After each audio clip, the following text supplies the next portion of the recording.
When despair for the world grows in me, and I wake in the night at the least sound, in fear of what my life and my children's lives may be, I go and lie down where the wood drake rests in his beauty on the water, and the great heron feeds. I come into the peace of wild things, who do not tax their lives with forethought of grief. I come into the presence of still water, and I feel above me the day-blind stars waiting with their light. For a time I rest in the grace of the world and am free.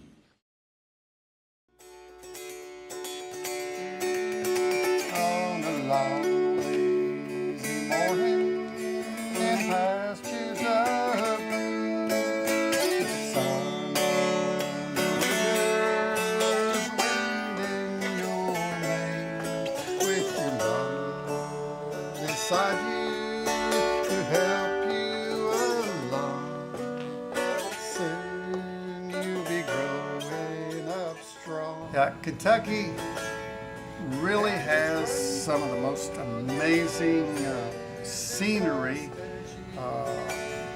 geological diversification, everything from swamps to mountains, old growth, virgin forests. I think there's even little desert places in Kentucky.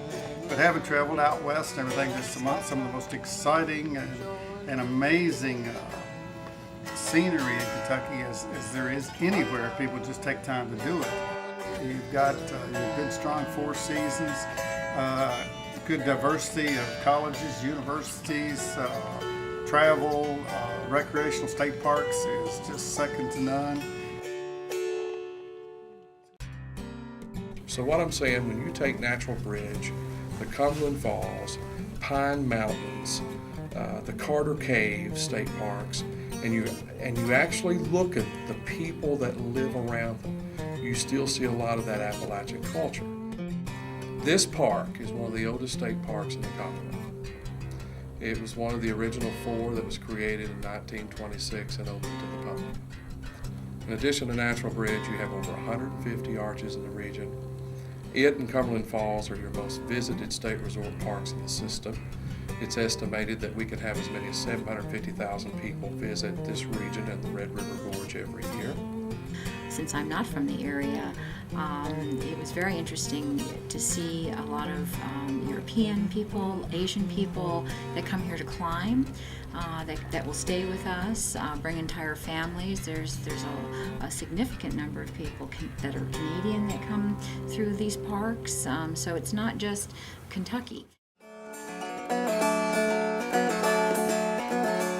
My flower.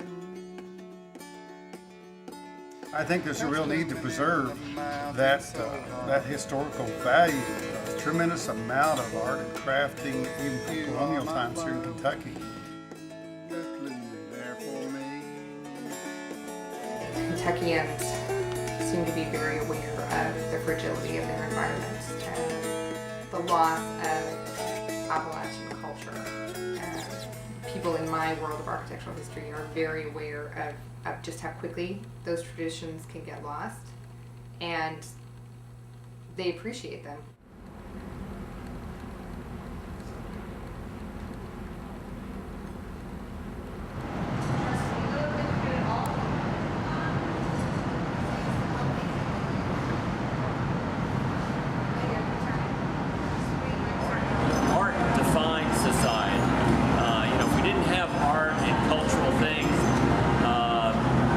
Sure we'd be able to tell the difference in cultures, and I don't think we would appreciate life as much.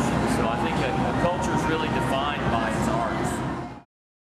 There's probably dulcimer groups and some makers in almost every town now, but as far as making what would be considered the classic Kentucky mountain-style dulcimer, I'm like the last of the major makers. I've been making them since 1972. And have been working on them every day and every night since, that's 37 years now. And we just finished over 15,000 dulcimers this past spring. To the place I belong, West Virginia, miles and miles.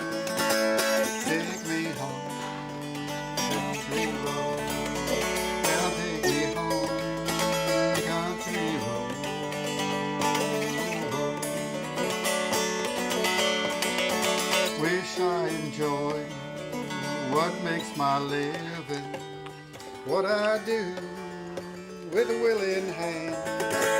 Some would run, but that ain't like me, so I'll just dream, keep on being the way I am. The way I am, don't fit my shackles, the way I am. Reality, I could almost see that bobber dancing, but I'll just dream, keep on being the way I am.